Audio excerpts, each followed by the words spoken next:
নমস্কার, আপনারা দেখছেন হাই নিউজ। আমি শ্রীপর্ণা রয়েছে আপনাদের সঙ্গে। শুরু করছে আজকের নিউজ টুডে। আর শুরুতেই দেখে নেব আজকের হেডলাইন।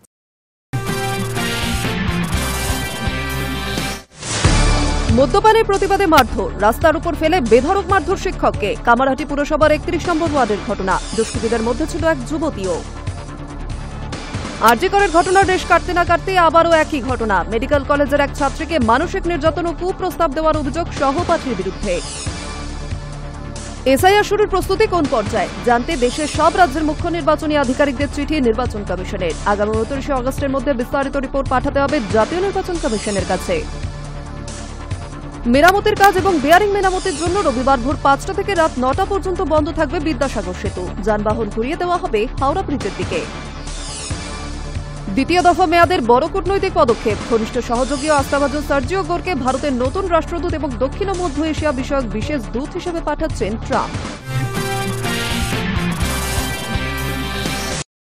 একদিকে শুক্রবার সাড়ম্বরে এসপ্ল্যানেড থেকে বউবাজার হয়ে শিয়ালদা মেট্রোর উদ্বোধন, অন্যদিকে শুক্রবার দুপুর থেকে দুর্গাপিতুরি লেনে ধর্নায় বসেন বউবাজারে গৃহহীনরা। 2019-এর মেট্রো বিপর্যয়ে 6 বছর কেটে গেলেও দুর্গাপিতুরি লেনে এবং শেকড়া পাড়ার অসংখ্য পরিবার আজও ঘর ছাড়া। দাবি পৌরসভার পক্ষ থেকে বাড়ি নির্মাণে চূড়ান্ত অনুমোদন এবং সেই বাড়ির দায়িত্ব কেএমআরসিএলকে নিতে হবে। সাড়ম্বরে প্রধানমন্ত্রী নরেন্দ্র মোদী 3টি নতুন মেট্রো রুটের উদ্বোধন করলেন। অন্যদিকে বউবাজারে গৃহহীনরা দিনভর রাস্তায় বসে রইলেন। কলকাতা পুরসভার 48 নম্বর ওয়ার্ড বউবাজারে 2019-এর মেট্রো বিপর্যয়ের 6 বছর কেটে গেলেও দুর্গাপিতুরি লেন ও শেকড়াপাড়ার অসংখ্য পরিবার আজও ঘর ছাড়া। শুক্রবার দুপুর থেকে দুর্গাপিতুরি লেনে ধর্নায় বসেন তারা। ইতিমধ্যে কলকাতা পুরসভার পক্ষ থেকে 28টি বাড়ির নির্মাণে চূড়ান্ত অনুমোদন দেওয়া হয়েছে। তবে শুধু বাড়ি দিলেই হবে না, অন্তত 10 বছর সেই বাড়ির দায়িত্ব কেএমআরসিএলকে নিতে হবে বলে দাবি গৃহহীন বাসিন্দাদের। এদিন ধর্নামঞ্চে গৃহহীনদের সঙ্গে কথা বলেন মেয়র ফিরাদ হাকিম।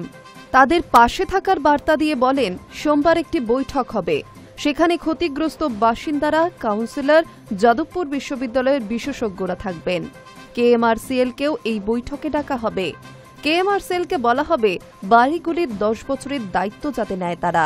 এদিন কলকাতা পুরসভার মাসিক অধিবেশনেও দুর্গাপিতুরি লেনের গৃহহীনদের ভবিষ্যৎ নিয়ে উদ্বেগ প্রকাশ করে স্থানীয় কাউন্সিলর বিশ্বরূপ দে মনিটরিং কমিটি গঠনের প্রস্তাব দেন।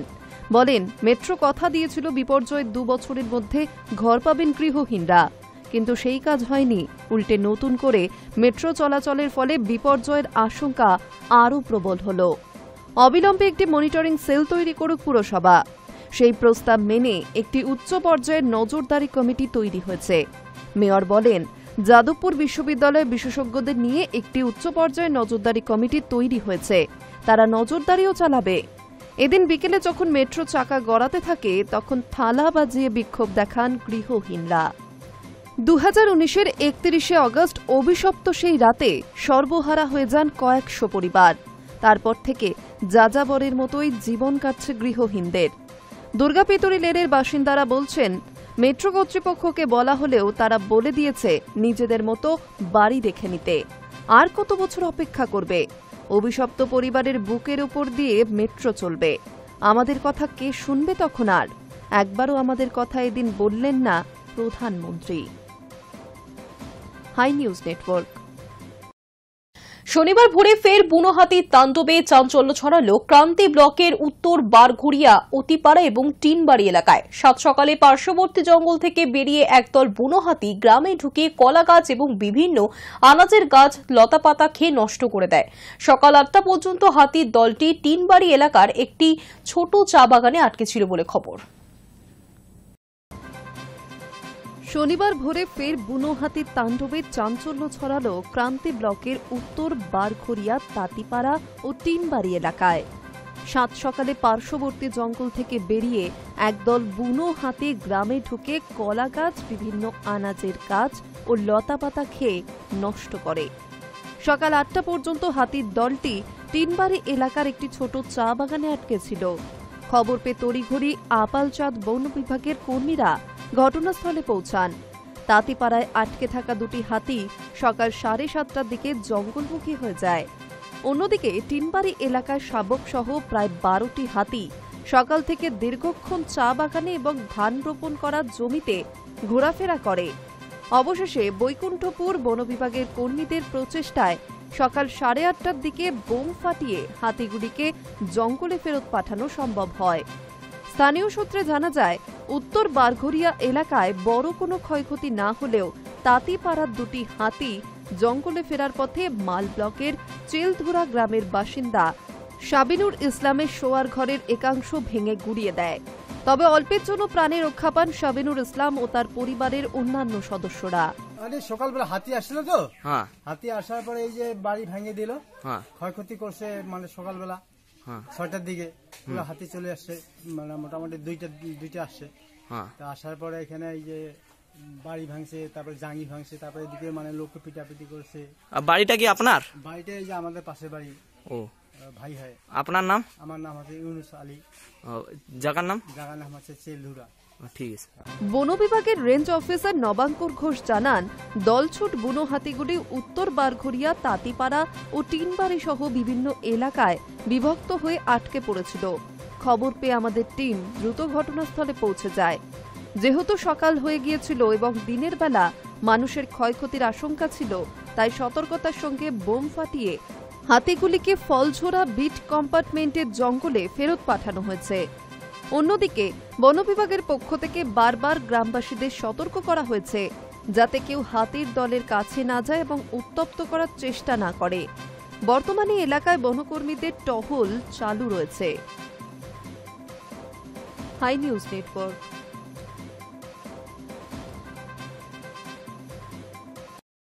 পুজোর মুখে শহরবাসীর স্বস্তির খবর। বর্ধমান রোডের উড়ালপুরের কাজ এখনই শেষ হচ্ছে না।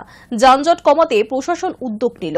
শিলিগুড়ির মেয়র গৌতম দেব জানিয়েছেন, পুজোর আগে ঝংকার মোড় থেকে এয়ারভিউ মোড় পর্যন্ত সার্ভিস রোড চালু করা হবে। পুজোর মুখে শহরবাসীর স্বস্তির খবর। বর্ধমান রোডের উড়ালপুলের কাজ এখনও শেষ না হলেও যানজট কমাতে প্রশাসন উদ্যোগ নিল। শিলিগুড়ির মেয়র গৌতম দেব শনিবার নির্মীয়মান উড়ালপুল পরিদর্শন করে জানান, পুজোর আগে ঝংকার মোড় থেকে এয়ারভিউ মোড় পর্যন্ত সার্ভিস রোড চালু করা হবে। ফলে কিছুটা হলেও স্বস্তি মিলবে যানজটে জর্জরিত মানুষজনের। মেয়র স্পষ্ট জানিয়েছেন, নতুন বছরের আগে উড়ালপুল চালু হওয়ার সম্ভাবনা নেই। ডিসেম্বরের মধ্যেও কাজ শেষ হওয়ার সুযোগ নেই। জানুয়ারিতে মূল উড়ালপুল চালু করা সম্ভব হবে বলে তিনি আশাবাদী। প্রায় 90 কোটি টাকা ব্যয়ে রাজ্যের পূর্ত দফতরের তত্ত্বাবধানে তৈরি হচ্ছে এই উড়ালপুল। রেল লাইনের উপর দিয়ে যে অংশ যাচ্ছে সেই কাজ করছে রেল, তবে সেই অংশে এখনো অনেকটাই কাজ বাকি। মেয়র বলেন, পূর্ত দফতরের কাজ প্রায় শেষ হলেও রেলের কাজে গতি আনার জন্য আলোচনা চলছে। এই জন্য ওরা রেল থেকে ব্লক নিয়ে করে ওদের যে প্রোগ্রাম শিডিউল, তাতে ডিসেম্বর লাগছে। রেলের লোকেরা আছে, আর আমাদের এসি এসছেন, এক্সিকিউটিভ ইঞ্জিনিয়ার আছে, এদের অক্টোবর এন্ড হয়ে যাবে। তো অক্টোবর এন্ড হলে ওটা ডিসেম্বর এন্ড হলে জানুয়ারির আগে তো এটা হওয়ার কোনো আমি সম্ভাবনা দেখছি না। সার্ভিস রোডগুলো আমরা করে নিচ্ছি। সার্ভিস রোডগুলো যতটা মানে চলমান করা যায় সেটা আমরা পুজোর আগে করে নেব। সেটা নিয়ে আমি একবার ওদের সাথে কথা বলে নিচ্ছি।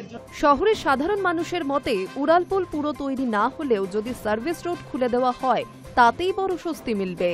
প্রতিদিনের যানজটে জীবন দুর্বিষহ হয়ে উঠেছিল।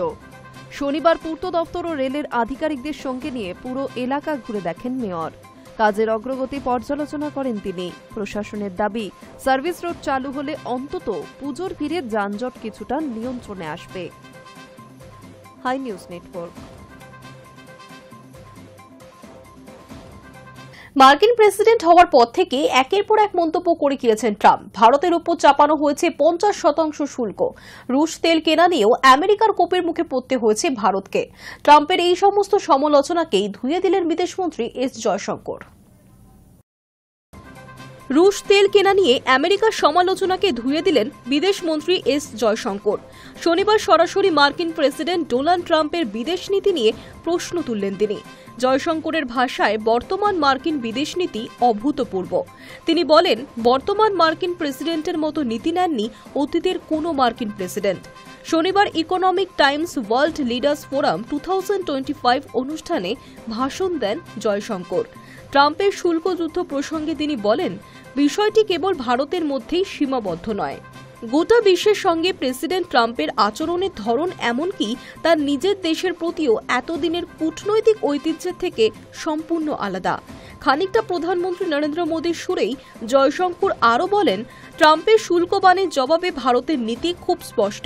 কোনোভাবে ভারতবাসীর স্বার্থ ক্ষুণ্ণ হয়, কৃষক মজুরের স্বার্থে আঘাত লাগে, এমন কাজ করা হবে না। এই সঙ্গে ভারত পাক যুদ্ধবিরতিতে ট্রাম্পের মধ্যস্থতার দাবির সমালোচনা করেছেন বিদেশমন্ত্রী।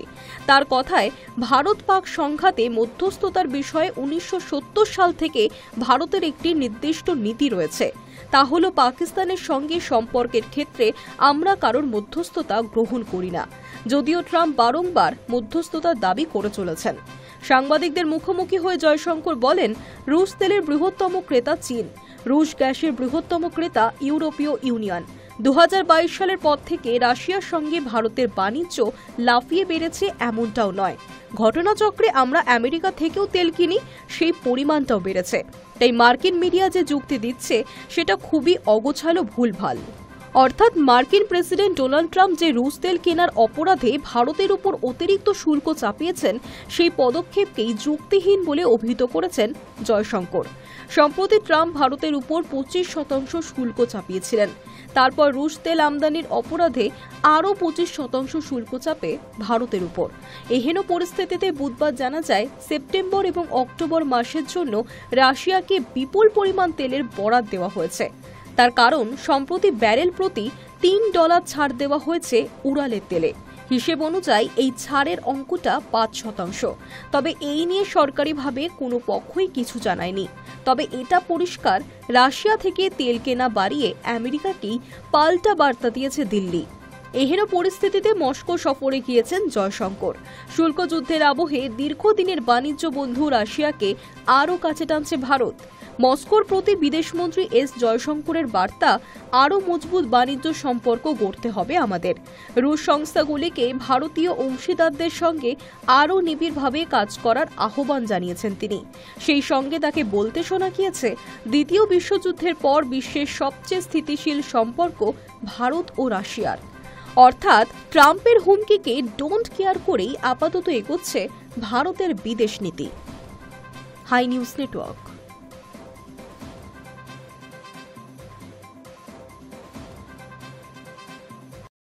সময় এখন একটা বিরতির, ফিরে আসছি বিরতির পর।